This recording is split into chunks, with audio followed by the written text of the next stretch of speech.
सुनो जी, इस non spontaneous redox reaction को अकर करवाने के लिए किस चीज़ की ज़रूरत होगी? किसी एक्सटर्नल एनर्जी की ज़रूरत होगी। और वो एनर्जी हम किस सूरत में प्रोवाइड करते हैं? इलेक्ट्रिसिटी की सूरत में प्रोवाइड करते हैं। किस सूरत में जी? इलेक्ट्रिसिटी की सूरत में। इलेक्ट्रिसिटी जब प्रोवाइड की जाती है तो क्या होता है? एक प्लेट पॉजिटिव होती है, एक प्लेट नेगेटिव होती है। पॉजिटिव आइंस अट्रैक्ट होते हैं टुवर्ड्स द नेगेटिव प्लेट और नेगेटिव आइंस अट्रैक्ट होते हैं टुवर्ड्स द पॉजिटिव प्लेट। तो जब वो ऑपोजिटली चार्ज्ड आइंस का इंटरेक्शन होता है, लाइक पॉजिटिवली चार्ज्ड आइंस का नेगेटिवली चार्ज प्लेट के साथ कांटेक्ट डेवलप अगर होगा तो क्या होगा? एक बंदा इलेक्ट्रॉन लूज कराना चाह रहा होगा, दूसरा इलेक्ट्रॉन गेन कराना चाह रहा होगा, तो कहीं ना कहीं वो जो बैटरी का जोर है वो जोर इन्वॉल्व होगा। और वो जोर क्या करेगा? वो किसी के इलेक्ट्रॉन लूज करवा देगा, किसी के इलेक्ट्रॉन। और हमने पढ़ा है कि एनोड के ऊपर क्या करवाया जाता है? ऑक्सीडेशन कराई जाती है। और कैथोड के ऊपर क्या होता है? रिडक्शन हो रही होती है। यहां तक किसी के पास कोई सवाल? हमने उसकी फिर ढेर सारी एग्जांपल्स किए कि मोल्टन सिचुएशन में क्या होता है, फिर एक्वियस सिचुएशन में क्या होता है, डाइल्यूट हो तो क्या होता है, कॉन्सेंट्रेटेड हो तो क्या होता है। फिर उसके बाद हमने कहा जी इलेक्ट्रोड्स जो हैं वो इनर्ट हो तो क्या होता है, और इलेक्ट्रोड्स जो हैं तो किसी उसी एलिमेंट के हो जिस एलिमेंट की इलेक्ट्रोलिसिस हो रही है तो क्या होता है। उसके बाद हमने कहा जी इलेक्ट्रोलिसिस के दौरान जो बैलेंस्ड केमिकल इक्वेशन अगर बनती है तो उसकी कैलकुलेशंस में क्या कहानी होती है। उसकी कैलकुलेशंस में आई थिंक मैंने आपको इलेक्ट्रॉन्स के बारे में कुछ नई बात बताई है कि अगर इलेक्ट्रॉन का 1 मोल होगा तो उस 1 मोल ऑफ इलेक्ट्रॉन के अंदर कितने नंबर ऑफ इलेक्ट्रॉन्स होंगे। It is that Avogadro's constant 6.02 into 10 power 23 electrons होंगे। उसके ऊपर चार्ज कितना होगा? It will be that Faraday's constant, जिसकी वैल्यू क्या थी? 96500 कूलम्स। इतना चार्ज उसके ऊपर होगा। इस चार्ज को यूज करके जब आपको इक्वेशनों को हैंडल करना होगा तो हम अप्लाई क्या करेंगे? अप्लाई तो वही 4 स्टेप्स करेंगे। मुझे प्लीज अगर कॉपी दिखा दीजिए साहब कि हमारी आखिरी एग्जांपल क्या चल रही है। मोल्स एंड स्टीशियोमेट्री में मैंने आपको एवोगाड्रोस कांस्टेंट बताया, फिर फैराडेज कांस्टेंट बताया, एंड देन आई थिंक जब भी रिएक्शंस को सॉल्व करना आएगा या स्टीशियोमेट्री का सवाल आएगा तो हमें क्या करना पड़ेगा? मुझे लगता है मैंने वही 4 स्टेप्स लगाकर आपको सवाल सॉल्व करवाया हुआ है। मैं चाहता हूँ पेज के जिस भी पेज पर आप मौजूद हैं उसके हेडर पे जाएं और वहां जाके लिखिए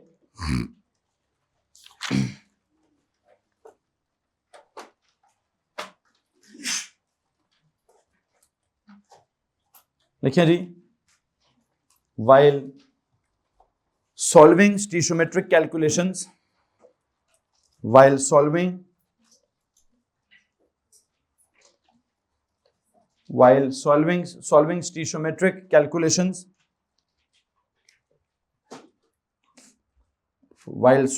stoichiometric calculations, कॉमा लगा के लिखिए we always apply the 4 steps. We always apply the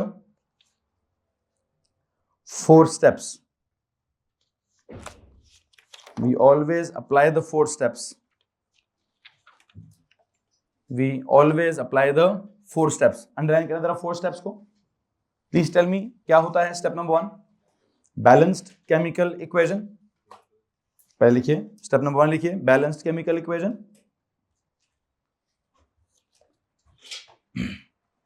फिर स्टेप नंबर 2 लिखिए। What is step number 2? Molar ratio. Step number 2 is molar ratio.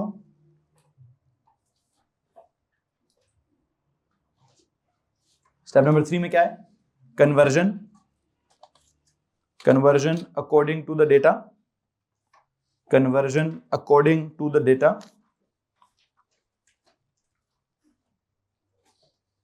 Conversion करेंगे according to the data. And then step number 4 क्या है? फिर step number 4 क्या? Put the given data and apply what? Put the given data and apply unitary method. And apply unitary method. Put the given data and then apply unitary method. I think इसके लिए मैंने कोई एक आधा सवाल आपको solve करवाया होगा। क्या सवाल सॉल्व किया है आपने? एक और सवाल मैं आपकी वर्कशीट में कराऊंगा, सॉरी नोट्स में कराऊंगा, फिर आपके पास एक वर्कशीट मौजूद है, शायद उधर जाके प्रॉब्लम्स देखने की कोशिश करेंगे। सवाल लिखें जी, सवाल लिखें। ऐसे आपने पहले वाले सवाल में क्या अननोन है? पहले जो आपने लिखा उसमें क्या निकाला, वॉल्यूम निकाला है किसी का। अब जो है तो मास निकालते हैं किसी का। सवाल लिखें, calculate the mass of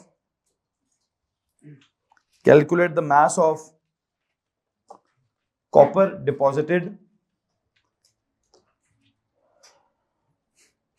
calculate the mass of copper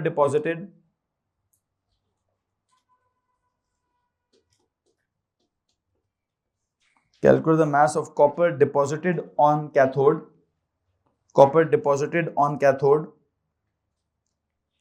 when a current of 5 ampere is passed through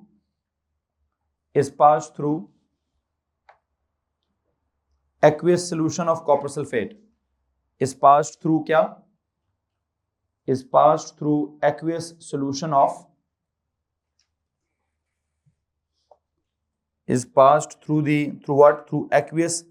of क्या बच्चों, copper sulfate, is passed through aqueous solution of copper sulfate for time given for 10 hours.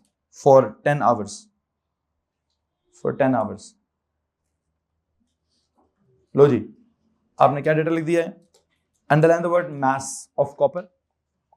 क्या चीज unknown है जी हमारे, mass of copper unknown है, please उसको underline करिए. Current कितना लिखा है, 5 एम्पेयर को अंडरलाइन करके कैपिटल आई लिख दीजिए. Pass through what, aqueous copper sulphate को अंडरलाइन कर लीजिए. उसको अंडरलाइन करके कौन कौन से आयंस होते हैं उसके अंदर, Cu2 पॉजिटिव और SO4 2 नेगेटिव और H पॉजिटिव और OH नेगेटिव. ये वाले 4 आयंस वहां पे मेंशन कर दीजिए. फॉर कितने आवर्स, फॉर 10 आवर्स को अंडरलाइन करके टी लिख दीजिए. लो जनाब साहब, क्या करूं जी, कॉपर के डिपॉजिट होने की बात हो रही है. प्लीज टेल मी, कॉपर किधर डिपॉजिट होगा, एनोड पर के कैथोड पर? कैथोड पर. तो एक काम करेंगे, सबसे पहले मैं लिखूंगा रिएक्शन एट कैथोड. मैं सारे रिएक्शन नहीं लिखवाना चाहता, मैं सिर्फ रिएक्शन एट कैथोड लिखूंगा जी. I hope you know cathode पर आयंस कौन कौन से जाएंगे वैसे, H positive and Cu2 positive. इनमें से किस रिएक्शन किस स्पीशी ने डिपॉजिट होना है एट द कैथोड, ऊपर वाले ने कि नीचे वाले ने? नीचे वाले ने. क्या कौन होता है नीचे वाला, प्लेड, हेडॉक एंड कॉर्ड. कॉर्ड नीचे है तो कॉर्ड का रिएक्शन होगा और हेडॉक का रिएक्शन नहीं होगा. क्या रिएक्शन होगा कॉर्ड का जी, it is Cu2 positive aqueous. क्या करता है ये, it will gain 2 electrons and form copper solid. I hope you know cathode के ऊपर क्या होता है, रिडक्शन हो रही होती है, बड़ी ऑब्वियसली नजर आ रही है, रिडक्शन हो रही है.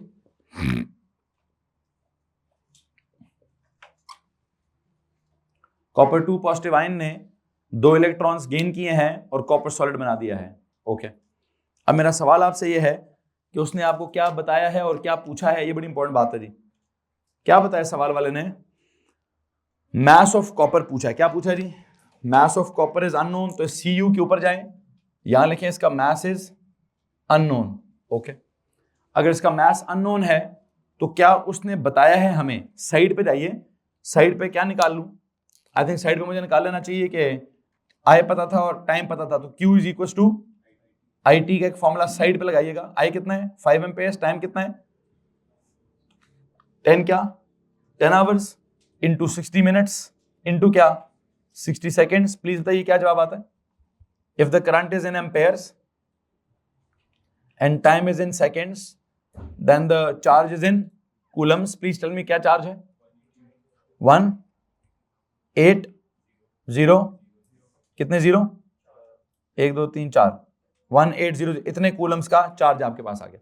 इसका मतलब यह है कि आपको कॉपर का मास निकालना है और बेसिकली आपको इलेक्ट्रॉन्स का क्या पता है, चार्ज पता है, 180,000 कूलम्स.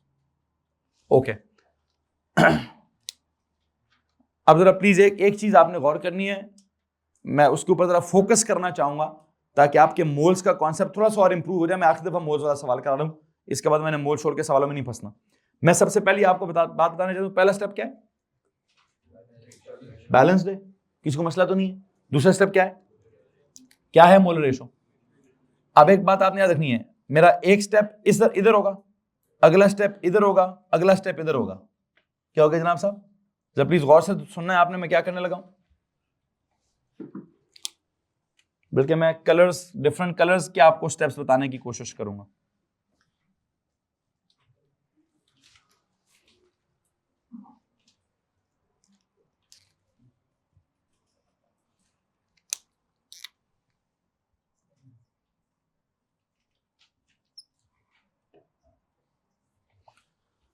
मैंने सबसे पहला स्टेप बैलेंसिंग हो गया। दूसरा स्टेप इधर क्या लिखा है 2, इधर क्या लिखा है, तो जो इसके कोफिशिएंट्स हैं दिस बिकम्स क्या, मोलर रेशो। इसके 2 मोल, इसका 1 मोल। क्या इसमें किसी को परेशानी है? अब अगली बात बड़ी इंपॉर्टेंट है, मोलर रेशो के बाद अगला स्टेप क्या होता है? क्या होता है बच्चों? इस मोलर रेशो को किस में, इस क्वांटिटी में कन्वर्ट करना है। क्या करना है?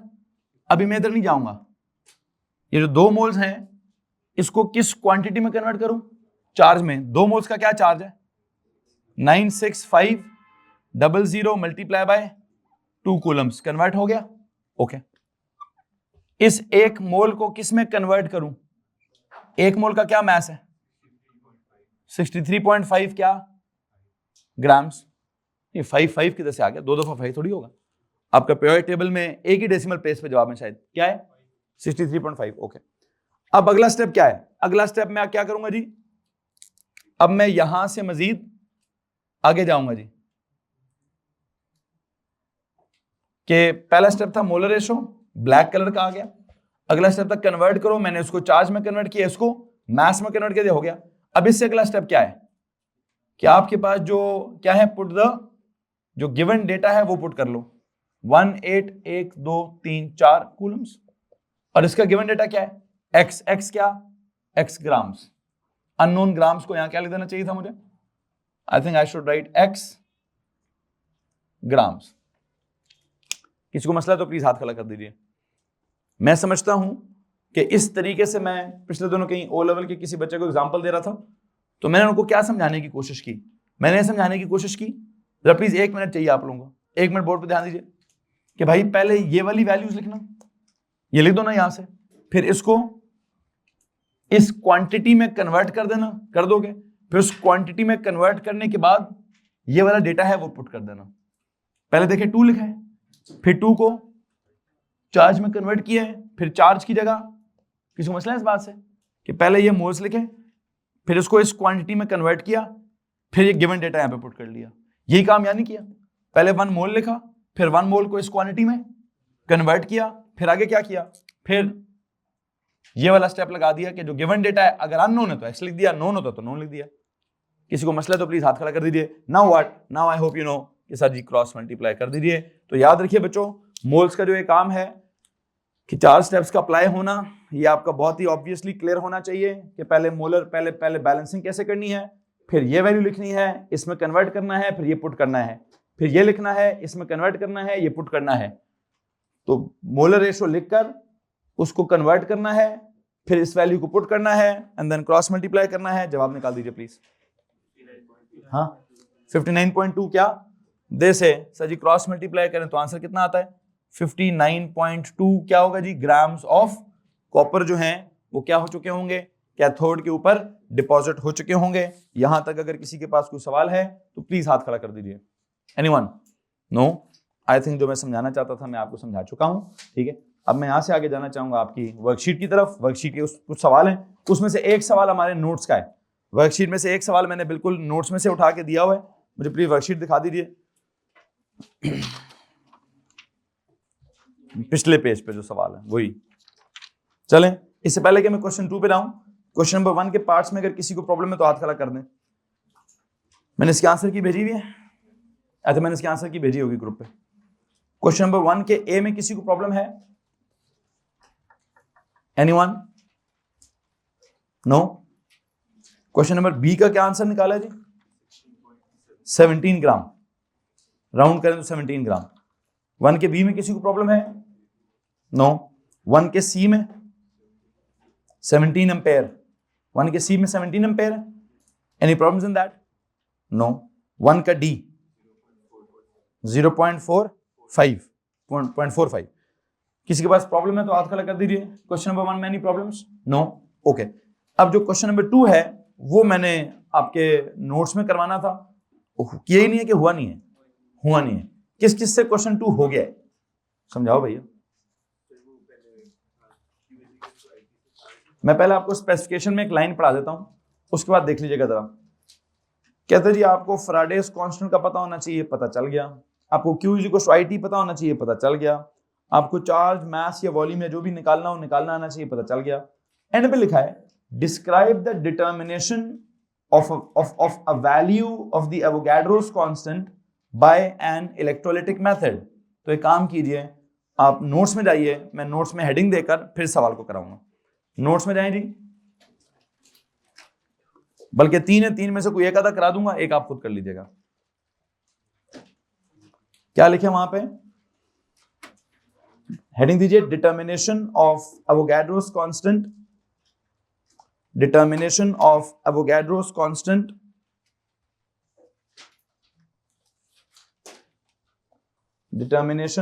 Avogadro's constant by electrolytic method, by electrolytic method।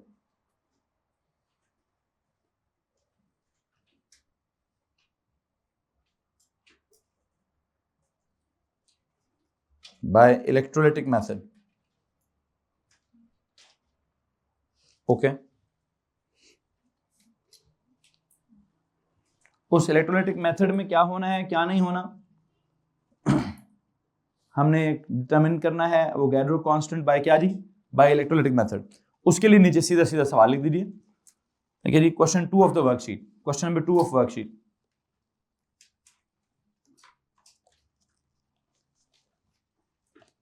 जी भाई,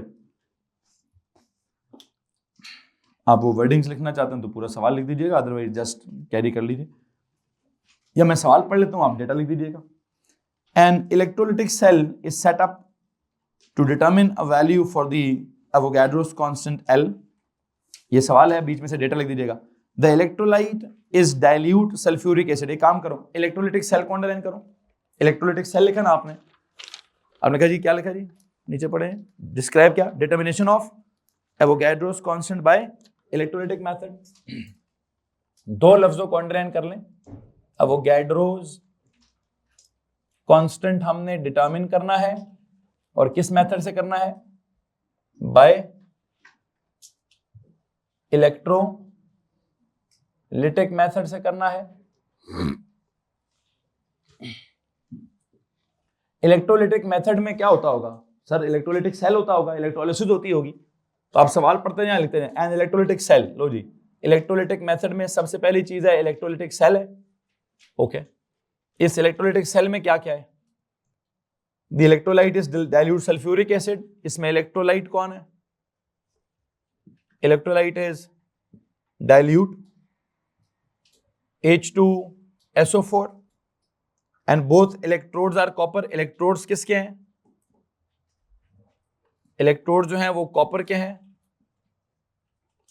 इनर्ट होंगे कि रिएक्टिव होंगे? रिएक्टिव मतलब इन्वॉल्व होंगे इलेक्ट्रोलिसिस के अंदर। कैसे इन्वॉल्व होते हैं सर? इसका एनोड हो तो डिसॉल्व होता है, इसका कैथोड हो तो डिपॉजिट होता है। फिर व्हेन अ करंट ऑफ क्या? करंट कितना पास कराया आपने? 0.600 ampere pass through the acid for 30 minutes. Time कितना है जी आपका? 30.0 मिनट्स, जिसको आपको चाहिए कि किस में कन्वर्ट कर लें। हाँ जी, क्या आंसर आएगा? 180 क्या seconds. The anode decreases in mass by 0.350 gram। 18 क्या? 100, okay। The anode decreases in mass by 0.350 gram। What does it mean? Delta M of anode। Anode के मास में कितनी कमी आती है? 0.350 ग्राम। क्या निकालें? लो जी, हमारे सवाल का डेटा आ गया। इस डेटा में वो क्या कहते हैं जी, क्या करें? सबसे पहले तो ये करें, state the relationship between the Faraday's constant F the Avogadro's constant L, इनका क्या रिलेशनशिप है? अगर मैं कहूँ फैराडेस कांस्टेंट का सिंबल है F, एवोगैड्रोस कांस्टेंट का सिंबल है L, F कैसे आया था? नहीं, रिलेशन पूरा इक्वेशन की सूरत में बताएं। आपने F कैसे निकाला था? एवोगैड्रोस कांस्टेंट को multiply by E 1.6 into 10 power minus 19 coulomb से मल्टीप्लाई किया था। तो आई थिंक सबसे पहला रिलेशन क्या होगा यहाँ पे, that F is equal to क्या, Faraday's constant is equal to क्या, I believe it was Avogadro's constant multiply by क्या, मल्टीप्लाई बाय एलिमेंट्री, ऐसे ही किया हुआ ना, फैराडेस कांस्टेंट को सिंबल दीजिए F, एलिमेंट्री चार्ज को सिंबल दीजिए E, एवोगैड्रोस कांस्टेंट को वैसे तो हम Na सिंबल देते हैं, इसने क्या दिया L, कोई बात नहीं, F is equal to LE, F is equal to LE। ये मेरा पहला पार्ट हो गया जी, आपके सवाल का पहला पार्ट हो गया।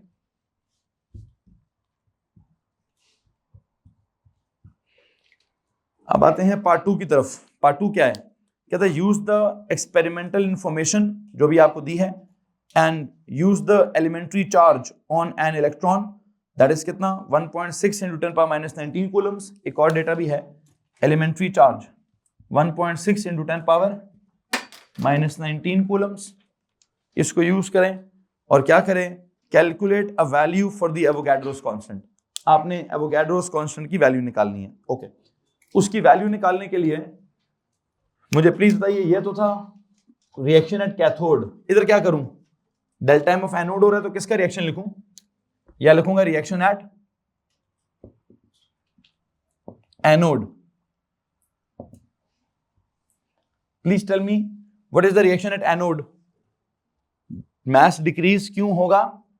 बिकॉज एनोड डिसॉल्व होगा। अगर एनोड डिसॉल्व होगा तो क्या रिएक्शन लिखूं जी, Cu, it will क्या, -2 इलेक्ट्रॉन्स, it'll give you क्या, Cu 2 पॉजिटिव। कॉपर सॉलिड था, कॉपर एक्वियस हो जाएगा, एंड कॉपर सॉलिड का मास कितना है?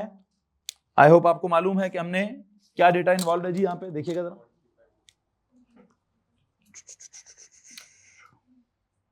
कॉपर का मास इन्वॉल्व है, क्या है इसके मास की वैल्यू 0.350 ग्राम। और दूसरी तरफ अगर आपको ये क्या बोलते हैं टाइम और करंट पता हो तो आप इन दोनों को मल्टीप्लाई करके क्या निकाल सकते हैं, Q equals to IT। Please बताइए Q इक्वल्स टू IT का क्या वैल्यू है, चार्ज कितना है जी?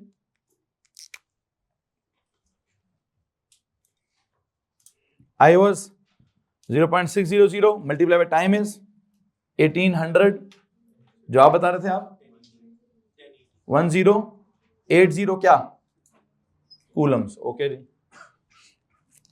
कॉपर का तो मास पता है और इसका क्या, इलेक्ट्रॉन्स के ऊपर क्या लिखूं, क्या पता है, चार्ज पता है। कितना चार्ज है जी? 1080 कूलम्स, 1080 कूलम्स।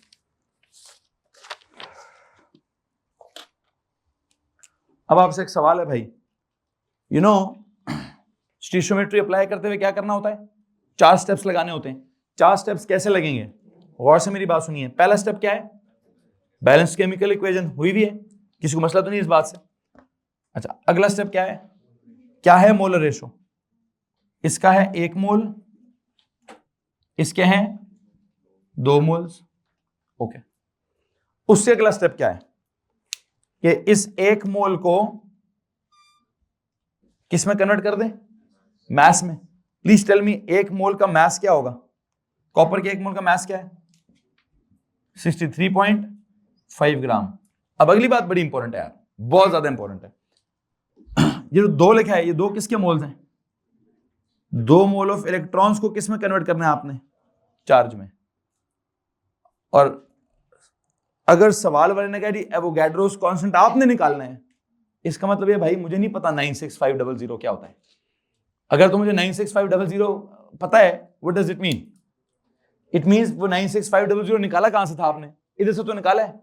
इधर अब सवाल वाला क्या कहता है, कहता है भाई मुझे तो एल की वैल्यू नहीं पता, ये वाली तो वैल्यू नहीं पता, तो हमें क्या पता कि फैराडेस कांस्टेंट क्या होता है। कहता है हमें क्या पता कि 1 मोल ऑफ इलेक्ट्रॉन के ऊपर चार्ज क्या होता है, वही तो आपने निकालना है, वही तो आपने निकालना है। तो अब एक काम करिए, इस 2 मोल ऑफ इलेक्ट्रॉन्स को चार्ज में कन्वर्ट कीजिए और बताइए क्या होगा। 2 मोल ऑफ इलेक्ट्रॉन्स में पहले तो बताएं कि इलेक्ट्रॉन्स होंगे कितने, 2 टाइम्स एल, या क्या, नंबर ऑफ इलेक्ट्रॉन्स, एल मतलब Avogadro's constant, Na 6.02 into 10 power 23। मैं स्टेप्स अभी भी वही लगाऊंगा, मैं कन्वर्ट इसको बेटा जी मैथ्स में किया है, इसको मैं चार्ज में ही कन्वर्ट करूंगा, लेकिन मैं अब 2 मल्टीप्लाई बाय 96500 कूलम्स क्यों नहीं करूंगा। यहां तो मैंने कर दिया था भाई, मैं निकाल चुका हूं 96500 निकाल चुका हूं, उसको यूज करके सवाल सॉल्व करूंगा। लेकिन अभी जो सवाल है, अभी के सवाल में वो क्या कह रहा है, कहते भाई तुमने मैथ्स हमने निकाल के दे दिया है, ये भी पता है इसका कितना मैथ्स है, ये भी पता है इसका कितना चार्ज है, अननोन क्या है। देखिए यहां क्या अननोन था, यहां इसका चार्ज पता था, मैथ्स नहीं था पता, तो प्रॉपर जैसे स्टीशियोमेट्री होती है वैसे हमने काम किया। अभी क्या कर रहे हैं, कहते भाई इसका मैथ्स भी पता है, इसका चार्ज भी पता है, तो मैं क्या निकालूं, कहता तुम सवाल के अंदर जाके ना तुम वो जो एवोगैड्रोस कांस्टेंट है वो तुम निकाल के बताओ। तो मैंने कैसे किया, मैंने कहा 1 मोल का मास कितना होता है, जितना AR होता है, जितना MR होता है वो लिख दिया। 2 मोल्स का चार्ज कितना होता है, 2 मोल के चार्ज के लिए अगर 1 मोल का चार्ज होगा तो L इंटू E होगा, 2 मोल्स का चार्ज हुआ तो 2 इंटू L इंटू, ये लो जी, यहां मैंने 1 मोल का मास लिखा है, वहां मैंने 2 मोल्स का चार्ज लिखा है। किसी के पास अगर कोई सवाल है तो हाथ खड़ा कर सकते हैं आप, किसी के पास अगर कोई सवाल है तो प्लीज हाथ खड़ा कर दीजिए। एनीवन? नो? बात समझ आ रही कि नहीं आ रही? क्या किया बच्चों, this is balanced chemical equation.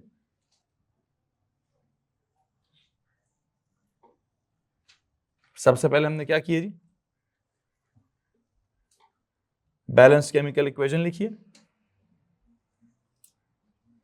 फिर हमने क्या किया, मोलर रेशियो लिखिए दानों के। फिर हमने इसको इस क्वांटिटी में कन्वर्ट करना था, 1 मोल का मास लिख दिया। फिर हमने इसको इस क्वांटिटी में कन्वर्ट करना था, 2 मोल्स ऑफ इलेक्ट्रॉन्स पर चार्ज कितना होता है, 2 multiply by the number of electrons multiply by the charge on 1 electron. किसी को मसला इस बात से, 2 इंटू LE भी लिख सकता था मैं, क्या लिख सकता था, 2LE। 1 मोल होता तो 1LE, 2 मोल्स होते तो 2LE, मैं वो भी लिख सकता था। 2 क्या है, 2 मोल्स हैं, L क्या है, नंबर ऑफ इलेक्ट्रॉन्स इन 1 मोल, जिसको हम क्या कहते हैं, एवोगैड्रोस कांस्टेंट। 1.6 क्या है, चार्ज ऑन 1 इलेक्ट्रॉन। किसी को मसला है, कन्वर्जन हो गई। अब क्या करूं, अब क्या करें, इलेक्ट्रोलिसिस किसकी हो रही है जी, एक्वियस कॉपर 2 सल्फेट की, यूजिंग क्या, यूजिंग कॉपर इलेक्ट्रोड्स। मेरे ख्याल से ऐसे ही है ना, बल्कि नहीं है तो डाइल्यूट सल्फ्यूरिक एसिड की है, ये वाला है, इस तरह का डेटा है। देखते हैं, It was observed that the mass of the copper cathode increased by क्या, पिछले साल में था mass of the anode decreased by this, अब क्या है, mass of the cathode increased by 0.13 gram, कितना जी, 0.13 gram, when a current of this much passed through the electrolytic cell for this time, find the value of Avogadro's constant using the above data and using the elementary charge on the electron, this। क्या करूं भाई, मुझे तो लगता है 100% same सवाल है, ठीक है, ये आप खुद कर लीजिएगा, बल्कि जल्दी से कर लीजिए, अभी कर लीजिए। रिएक्शन कौन सा लिखना है जी, आई थिंक रिएक्शन ये वाला लिखना है, रिएक्शन ये वाला लिखना है जी। रिएक्शन एट कैथोड की बात हो रही है, क्या उसने मुझे बताया हुआ है, मैस कितना बताया हुआ है जी, मैस कितना इंक्रीज डिक्रीज हुआ है, 0.13 ग्राम्स, और चार्ज कितना बताया हुआ है,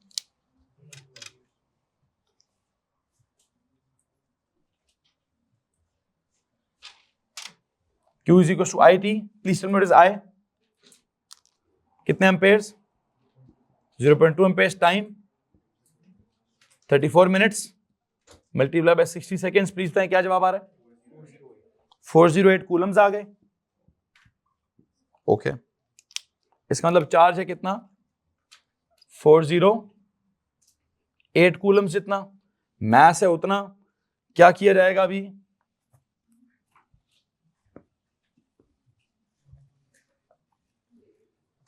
बताओ बच्चों क्या किया जाए, 4 स्टेप्स लगाए जाएंगे, बैलेंस केमिकल इक्वेशन लिखी हुई है, मोल्स की रेशियो लिखी हुई है। प्लीज टेल मी कि इन मोल्स को किस में कन्वर्ट करूं, चार्ज में।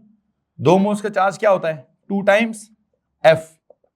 इस 1 मोल का मास क्या होता है, 63.5 grams. Now put the given data, इसका चार्ज कितना है 408 कूलम्स, इधर मास कितना है 0.13 ग्राम्स। क्या होगा, क्रॉस मल्टीप्लाई करोगे तो क्या निकल आएगा भाई, सर जी जवाब निकल आएगा। करें जी क्रॉस मल्टीप्लाई करके किसका जवाब निकाल लें, एफ का जवाब निकालें। एफ एक दफा एफ आ गया तो F is equal to L E कर एल भी आ जाएगा। 408 इंटू 63.5 0.13 इंटू 2 इंटू एफ। जवाब बताएं जी एफ का क्या जवाब आ रहा है यहां से 99646.1। ओके जी, इस एफ को यूज करके अब क्या निकालना है हमने, F is equal to L E. तो क्या होगा जी, F is equal to L E एक फॉर्मूला है, तो L is equal to F over E है। एफ इज 99646.1 ओवर ई है 1.6 इंटू 10 पावर -19। जवाब बता दीजिए प्लीज। 6.23 into 10 power 23। तो देख लीजिए जो भी हिसाब किताब चल रहा है। बहरहाल अगर सारा कुछ बिल्कुल स्टैंडर्ड कंडीशंस हों, सारी स्टैंडर्ड वैल्यूज हों, कोई इनएक्यूरेसीज ना हो, तो आपका आंसर एग्जैक्टली 6.02 इंटू 10 पावर 23 भी आ सकता है। बहरहाल मैं क्या करना चाहता हूँ जी, मैं ये इलेक्ट्रोलिसिस वाला काम खत्म करना चाहता हूँ, because according to the specifications जो इलेक्ट्रोलिसिस की बातें हैं वो मैं सारी करा चुका हूँ। आप में से किसी के पास कुछ सवाल है तो उसको हाथ खड़ा कर देना चाहिए। एनीवन? नो? ओके जनाब साहब, अब चलते हैं अपने चैप्टर के सेकंड फेज की तरफ। हमारे चैप्टर का सेकंड फेज क्या है जी, आप बेशक अगले पेज पे चले जाएं। जैसा जी केमिस्ट्री में हम पढ़ रहे हैं क्या, इलेक्ट्रोकेमिस्ट्री। इलेक्ट्रोकेमिस्ट्री में एक्चुअल में क्या होता है, it's not just electrolytic cell. Basically electrochemistry में पढ़ाया जाता है इलेक्ट्रोकेमिकल सेल्स। क्या चैप्टर का असल नाम क्या होना चाहिए था, इलेक्ट्रोकेमिकल सेल्स। क्या बच्चों, चैप्टर का नाम होना चाहिए था इलेक्ट्रोकेमिकल सेल्स। इलेक्ट्रोकेमिकल सेल्स की कितनी होनी चाहिए थी टाइप्स, दो।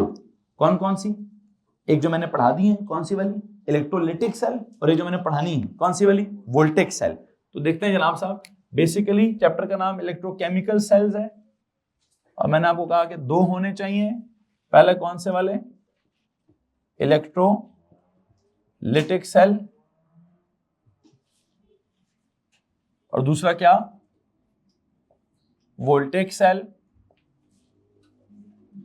इलेक्ट्रोलिटिक सेल में आपने देखा है कि क्या हो रहा था, आप इलेक्ट्रिकल एनर्जी प्रोवाइड करते थे और इलेक्ट्रिकल एनर्जी प्रोवाइड करके क्या किया जाता था, आई थिंक उसको केमिकल एनर्जी में कन्वर्ट किया जाता था। आई बिलीव उसके लिए मैं क्या लिखूंगा जी, कि यहां पे बेसिकली इसके अंदर इलेक्ट्रिकल एनर्जी प्रोवाइड की जाती थी और उसको किस में कन्वर्ट किया जाता था, केमिकल एनर्जी में कन्वर्ट किया जाता था। मसलन मैं इसके बारे में कहूंगा कि इलेक्ट्रोलिसिस हो रही होती थी, या अब एक काम करें सर, इलेक्ट्रोलिसिस, इलेक्ट्रोलिटिक सेल में बेसिकली क्या होता है, इलेक्ट्रोलिसिस होती है, या ये लिख दें, या ये कहते हैं, मैंने भी आज पिछले लेक्चर में क्या बोला था, नॉन स्पॉन्टेनियस, क्या नॉन स्पॉन्टेनियस रिडॉक्स रिएक्शन होता है। Redox reaction is carried out कैसे, by passing electricity through the electrolyte. Okay, electrolysis हो रही होती है, आप नॉन स्पॉन्टेनियस रिडॉक्स रिएक्शन कराते हैं इलेक्ट्रिसिटी पास करवा कर,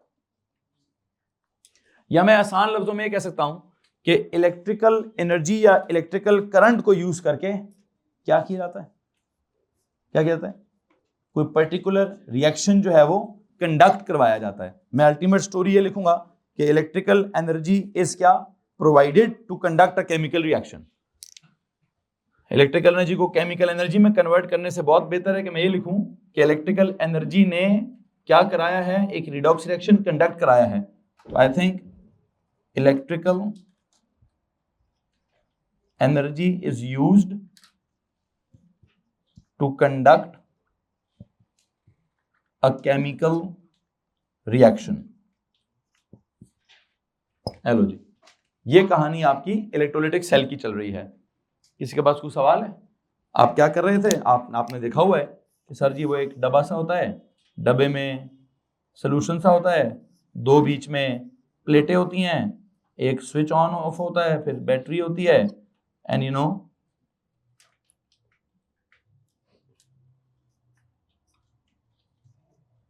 सर जैसे ही स्विच को हम क्या करते हैं, ऑन करते हैं, ये पॉजिटिव टर्मिनल वाला पॉजिटिव हो जाता है, नेगेटिव टर्मिनल वाला नेगेटिव हो जाता है, इसमें से नेगेटिव आयन इसके पास आ जाता है, कोई भी नेगेटिव आयन इसके पास आ जाएगा और कोई भी पॉजिटिव आयन इसके पास चला जाएगा, एंड यू नो इसने अपना इलेक्ट्रॉन इसको ट्रांसफर कर देना है और इसने इलेक्ट्रॉन इसको ट्रांसफर कर देना है, और एक्सटर्नल सर्किट में इलेक्ट्रॉन्स जो हैं वो यहां यूं चलना स्टार्ट कर देंगे। खैर जो भी है, यू कैन सी कि ये इलेक्ट्रॉन्स यूं जा रहे हैं, इलेक्ट्रॉन्स इसको मिलेंगे और फिर ये इलेक्ट्रॉन्स इसको मिलेंगे, एंड पूरे का पूरा सर्किट जो है वो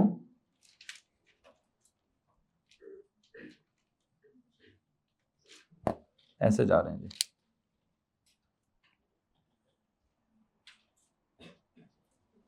If I just tell you कि what is happening,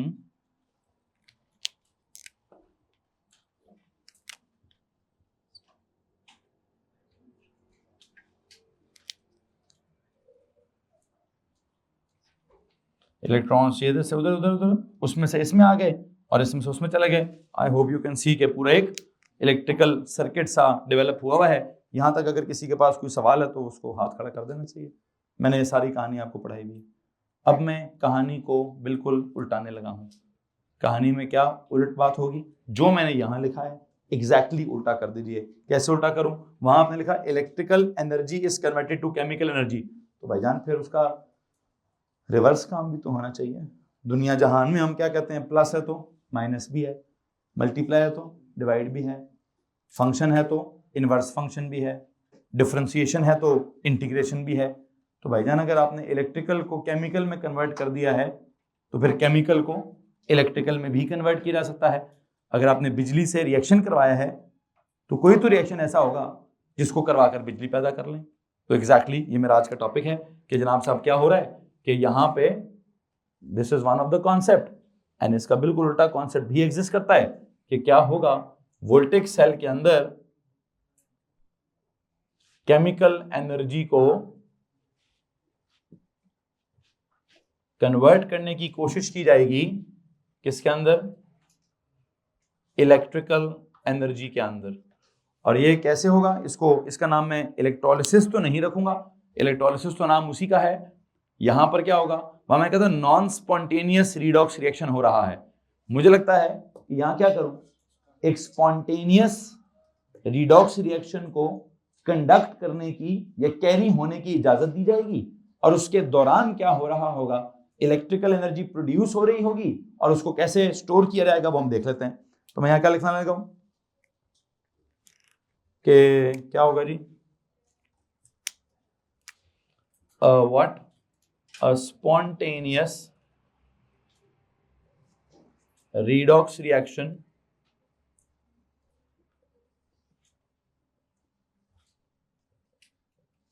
a spontaneous redox reaction is conducted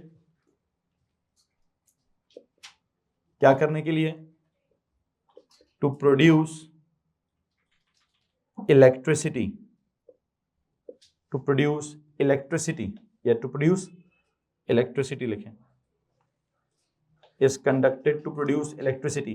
और इस वक्त इलेक्ट्रिसिटी का मतलब क्या होगा, ये बात बड़ी इंपॉर्टेंट है। वैसे आपने फिजिक्स में एक चीज ऑब्जर्व की है कि वहां पर हम क्या कर रहे थे, वो जो हमारा कैपेसिटर सा था, कैपेसिटर के सरफेसेस के ऊपर हमने क्या कहा था, वो पैरेलल प्लेट कैपेसिटर के सरफेस पर क्या स्टोर हो रहा है, चार्ज। लेकिन एंड पे हमने क्या कहा था, सर जितना प्लस पर और उतना ही। तो फिर क्या बोला, नेट चार्ज स्टोर क्या था, वो तो था ही नहीं। तो हमने नेट चार्ज स्टोर होने को बिजली स्टोर होना नहीं कहा, हमने किसको बिजली स्टोर होना कहा, हमने कहा चार्जेस आर सेपरेटेड, चार्जेस को क्या कर दिया गया है, सेपरेट कर दिया गया है।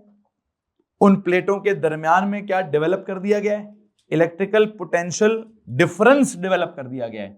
तो उस पोटेंशियल डिफरेंस की वजह से हमने क्या कहा कि सिंस देयर इज क्या, एन इलेक्ट्रिकल पोटेंशियल डिफरेंस मतलब voltage, since there is a voltage between the plates, so what, so there is electrical potential energy.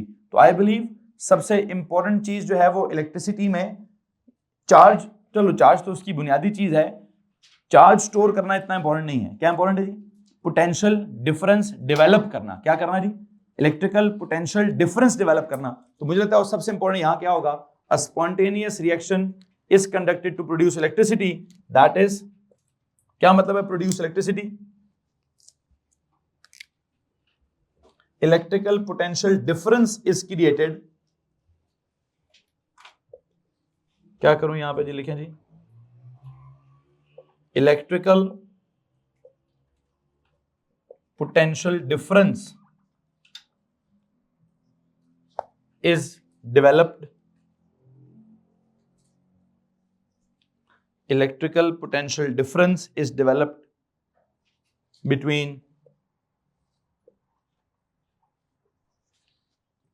two electrode systems,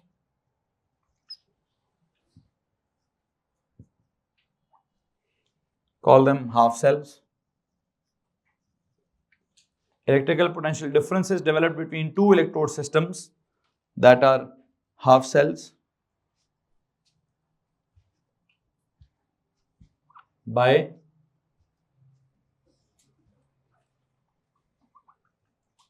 conducting a reaction, by conducting a chemical reaction. Electrical potential difference is developed between two electrode systems that are also known as half cells by conducting a chemical reaction. इसमें सबसे important चीज क्या है जी, electrical potential difference. उसका तो मतलब आपको clear है, you know what is meant by electrical potential difference. Please tell me क्या होता है electrical potential difference, voltage is developed between क्या, two electrode systems, underline this word, two what, two electrode systems, जिनको मैंने क्या बोला है, जिनको मैंने हाफ सेल्स बोला है। आई थिंक सबसे इंपॉर्टेंट चीज क्या है अभी के टॉपिक में, इलेक्ट्रोड सिस्टम्स को सीखना या हाफ सेल्स को सीखना।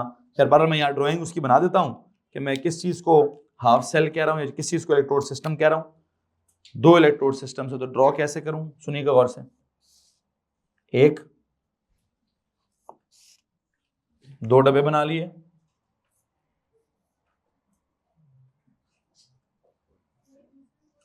जी अच्छा ठीक है, आप इसी कॉलम में आखिरी ड्राइंग बना लीजिएगा, इसके बाद मैं कॉलम बराबर कर दूंगा।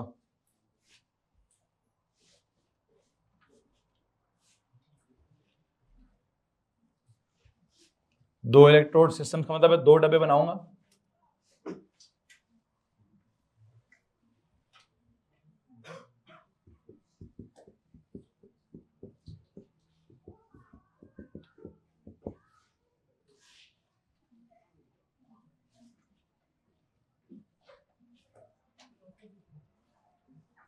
ये लो जी, प्लीज ये वाली ड्राइंग बना लीजिए। क्या करें बच्चों, इस तरह से एक ड्राइंग बना लें। और एक और चीज भी है इसके अंदर,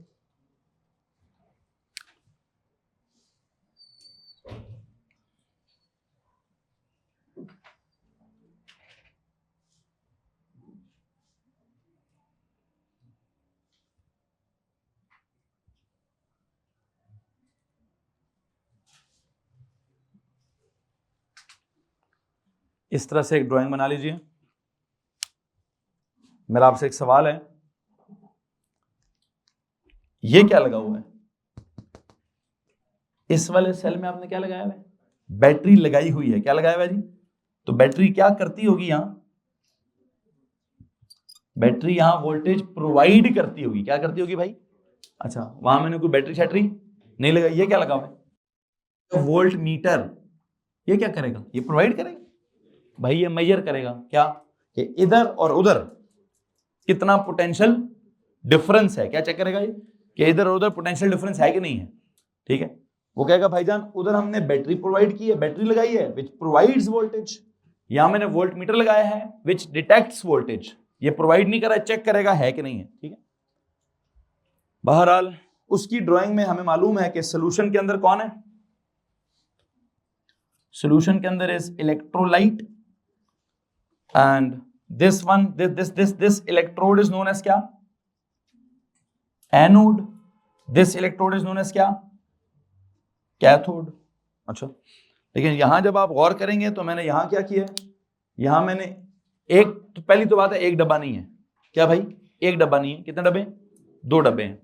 तो अगर 2 डब्बे हैं तो इनमें से कौन सा डब्बा क्या है, तो कौन सा डब्बा क्या है, ये तो पूरी साइंस समझानी पड़ेगी मुझे भी इसकी, कि कहां पर इलेक्ट्रॉन्स लूज होंगे, कहां पर इलेक्ट्रॉन्स गेन होंगे। हाँ वैसे एक बात है, जहां रिडक्शन होगी वो क्या होगा, जहां रिडक्शन होगी वो क्या होगा, कैथोड होगा, जहां ऑक्सीडेशन होगी वो क्या होगा, वो एनोड होगा, ठीक है जी। अब कहां ऑक्सीडेशन होनी है, कहां रिडक्शन होनी है, मैं इसके बारे में भी, वो तो मुझे आगे पूरी कहानी डेवलप करनी पड़ेगी, ठीक है। मिसाल के तौर पर, बल्कि कर लेते हैं, अगर मैं कहूं कि ये है जी एनोड इलेक्ट्रोड सिस्टम, कौन सा, ये क्या था लफ्ज़, 2 इलेक्ट्रोड सिस्टम्स चाहिए, 2 हाफ सेल्स चाहिए, this is anode half cell, if I tell you this is anode वाला half cell and this is cathode वाला हाफ सेल, तो आपको इतना तो पता ही होगा कि एनोड वाले हाफ सेल में होता क्या है, यहां कोई M है या N है,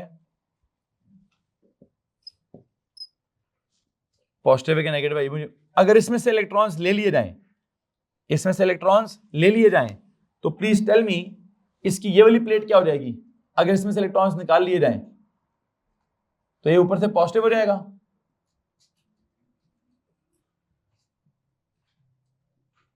तो लो जनाब साहब, अगर किसी तरह यहां इलेक्ट्रॉन्स लूज कर दिए जाएं, किसी तरह यहां से इलेक्ट्रॉन्स गेन कर लिए जाएं, इस प्लेट के टॉप को माइनस बना दिया जाए, इस प्लेट के टॉप को प्लस बना दिया जाए, तो बेटा जी क्या होगा, सर जी जब आप इस स्विच को ऑन करेंगे तो ये इलेक्ट्रॉन्स यहां से यहां ट्रेवल करेंगे और ये जो 0 वोल्ट के ऊपर रीडिंग थी, ये रीडिंग उस तरफ चली जाएगी एंड यू विल सी कि इस प्लेट और उस प्लेट के दरमियान में क्या है, पोटेंशियल डिफरेंस है। किसी को मसला है जी, एनीवन, समझ आ गए, चैप्टर खत्म।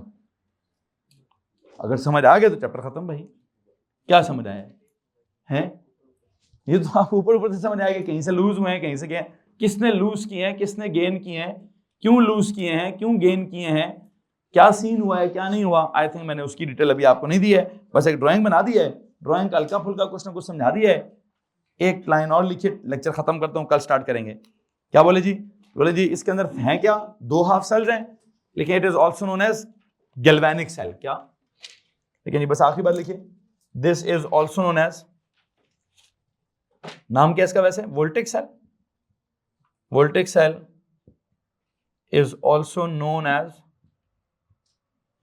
क्या जनाब साहब, गैल्वेनिक सेल।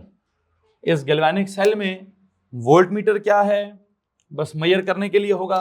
यहां एक लफ्ज लिखें सॉल्ट ब्रिज, ये सॉल्ट ब्रिज क्या चीज है नहीं पता।